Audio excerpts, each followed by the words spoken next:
વ્રજમાં જે તે ખાનપાન નહીં કરવું. આપણે તો ઉલટું, અહીંયા વૈષ્ણવ મરજાત પાળતા હોય પણ કે વ્રજમાં તો બધું ચાલે. ત્યાં જઈને બધું ખાવાની છૂટ લઈ લે, એવું ના હોય. બધા કઈ ત્યાં બ્રાહ્મણો નથી હોતા, બધા સાત્વિક નથી હોતા. જેના તેને આત્મનું ખાશો તો પાછું બુદ્ધિ બગડશે. અને વૈષ્ણવને તો વ્રજના સ્વરૂપની ખબર હોવી જ જોઈએ.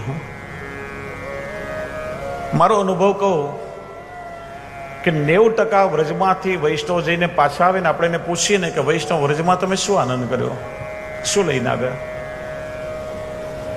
વ્રજમાં ગયા, યમુનાજીમાં દૂધ પધરાવીને પૂજન કર્યું, નાવમાં બેસીને વિશ્રામ ઘાટ પર આરતીના દર્શન કર્યા, ગિરિરાજજીને દૂધ ચડાવ્યું, 7 કોસી પરિક્રમા કરી, 5 કોડી કંઠી લઈ આવ્યા, 2 કિલો પેડા ને ચણા ચીવડા લઈ આવ્યા.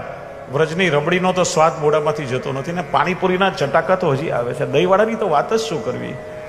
હા, વ્રજમાં બહુ આનંદ આવ્યો. પરિણામે ઠેઠ વ્રજ સુધી જઈને હીરે ગોગે જઈ આવ્યા ને ડેલે હાથ દઈ આવ્યા, એવી દશા થાય. વ્રજમાં જઈને આપણે કંઈ લઈને આવતા નથી.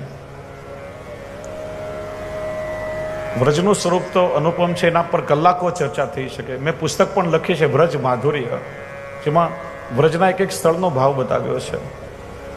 યાત્રા કરવા જઈએ ને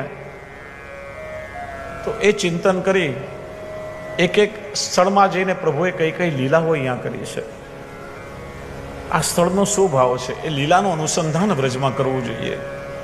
વ્રજમાં જઈને પણ આપણું જો લૌકિક ના છૂટે કે લૌકિક વિચારો ના છૂટે તો ખાલી આપણું શરીર એમને માટા મારીને આવી ગયું, કંઈ તમે મેળવીને ના આવો.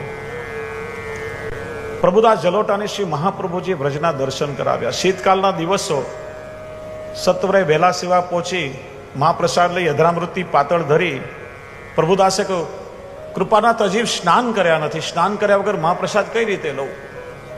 ત્યારે દર્શન કરાવ્યા. વૃક્ષે વૃક્ષે વેણુધારી, પત્રે પત્રે ચતુર્ભુજ, યત્ર વૃંદાવનસ્તત્ર લક્ષાલક્ષ કથાકુત, રજાદપી જલ પુણ્યમ જલસોપી રજવરમ, યત્ર વૃંદાવન તત્ર સ્નાત્વા સ્નાત્વા કથાકુત. આ વ્રજ છે.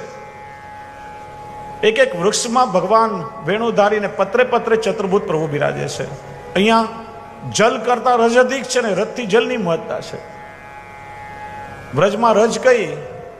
મુરારી પદ પંકજ સ્ફુરત મંતર. અને જલ કયું વ્રજમાં? સ્મરસ શ્રમજ લાણો ભી સકલ ગાત્ર જય સંગમ. સાક્ષાત યમુનાજી.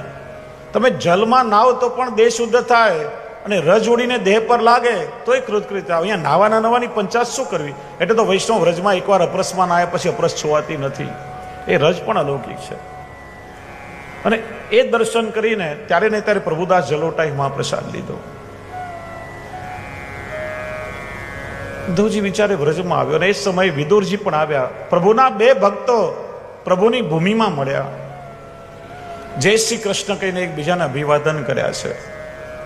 2 વૈષ્ણવ સામ સામે મળે ત્યારે જય શ્રી કૃષ્ણ કહીને અભિવાદન કરે છે. જય શ્રી કૃષ્ણનો અર્થ શું થાય? 2 જણની લડાઈ થાય તો એકનો જય થાય ને બીજાનો પરાજય થાય. હું એવો જીવું છું, મેં તો મારું સર્વસ્વ પ્રભુને સમર્પણ કર્યું છે. સદાય મારા જીવનમાં પ્રભુનો જય સ્વીકાર્યો છે. તમારા અને મારા હૃદયમાં બિરાજતા શ્રી કૃષ્ણનો સદાય જય જયકાર થાઓ, એનું નામ છે જય શ્રી કૃષ્ણ. એટલે વૈષ્ણવ એક સૂત્ર હંમેશા યાદ રાખવાનું, હાય હલ્લો છોડો અને જય શ્રી કૃષ્ણ બોલો.